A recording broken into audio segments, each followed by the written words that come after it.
People sometimes ask me if I've ever had any paranormal experiences, and I used to always laugh it off, telling them I haven't. I've never had any black-eyed children knocking on my door asking to be let in. I've never seen strange lights in the sky that move too fast to be planes, and I certainly have never had a spirit board put me in contact with the souls of the long dead. However, a few days ago I was visiting with my mother, and she reminded me of something very odd, something I had seemingly buried deep within my subconscious mind. We were discussing my childhood, when out of nowhere, she remarked, "I'm sorry we never let you go back to Jungle Land. I remember you used to have so much fun there. But, well, I just got so scared after that time you fell asleep in the tube maze that I could never bear to bring you back there again." I was confused, not even remembering what she was talking about, and I asked her what Jungle Land was. She held up a finger as if to say one moment, and then shuffled off to her bedroom, arriving a minute later with a photo album. She flipped through the pages, scanning each one before stopping and pointing at a specific picture. I looked over and saw myself as a young girl, perhaps 5 or 6 years old, smiling happily as I stood in front of a large indoor plastic play structure constructed of multicolored interconnected tubes. I felt sick as I stared at the photo for reasons I couldn't fully fathom, and the room suddenly felt much colder. I thanked my mother for the opportunity to spend some time with her, and hastily made up some excuse to leave and walked back to my apartment. By the time I had slammed shut and locked the door after I got home, I had fully remembered the terrifying events that occurred so long ago. Jungle Land was a large family entertainment center in my hometown,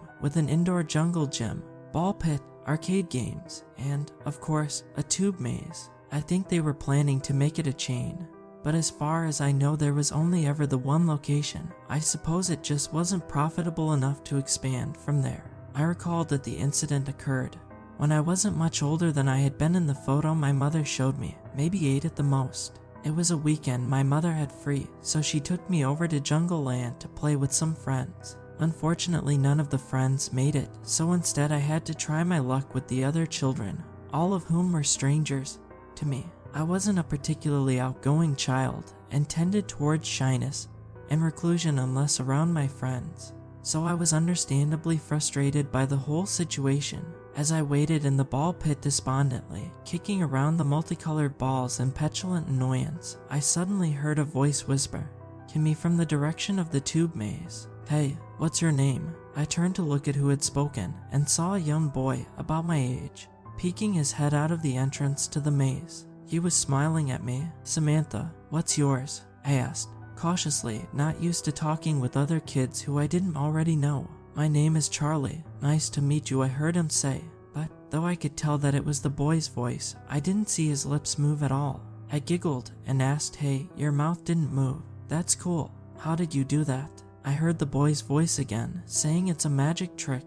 "If you want, I can teach you how, but you have to follow me." He gestured for me to follow him into the tube maze. Excited to have a new friend and learn the magic trick, I eagerly followed him, quickly forgetting the sadness I felt only moments before. Childhood moods pass quickly, I suppose. I followed close behind my newfound friend at first, but as he continued climbing and crawling his way through the maze, I found myself falling behind. I've never been a particularly athletic person, and even as a young girl this still held true. The winding plastic tubes seemed to go on forever, with endless twists and turns. The smell of plastic was thick in the stale air, and I felt a little bit claustrophobic.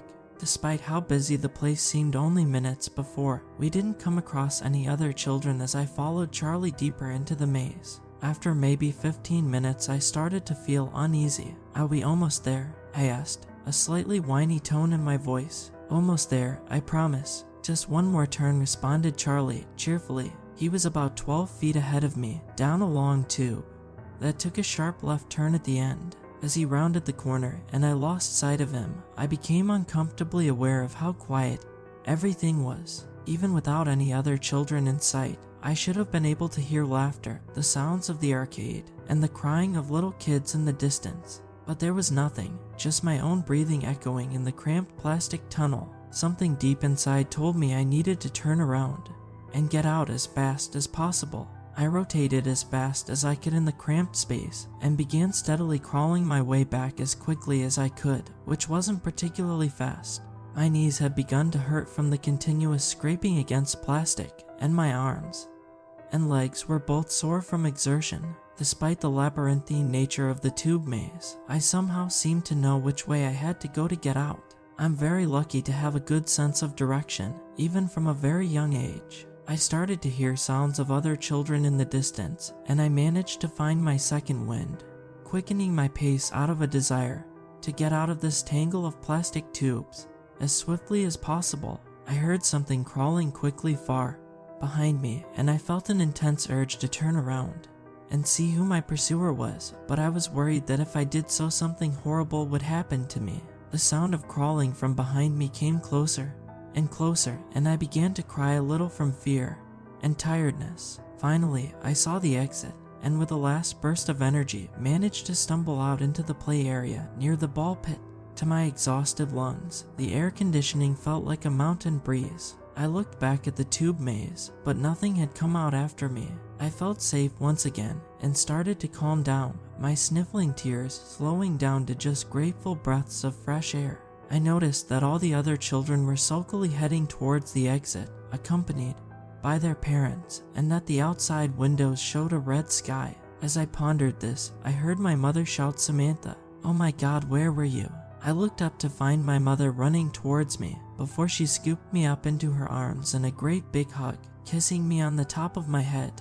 I was quite confused, not knowing why she was so worried, nor why it seemed to be closing time, when I'd only been in the maze for 30 minutes at most. "You've been gone for hours, sweetheart. What happened?" she asked, visibly teary-eyed. "I was in the tube maze with Charlie, but I got scared. He was going to show me how to talk without using my mouth," I replied, simply. "She must have fallen asleep in there," said a bored-looking Jungle Land employee, who I hadn't noticed earlier. "Good timing too. It's time for y'all to get going. We have to clean the ball pit." With that, my mother grabbed my shoes from the cubby and carried me out to the car, continuing to ask me questions about if I was alright, seemingly more for her own comfort than mine. I wasn't paying attention though, I was just focusing on the tube maze. Out one of the rounded, convex plastic windows, I could see the angry, frowning face of Charlie. I had never seen such genuine hate in anyone's eyes before, nor have I since.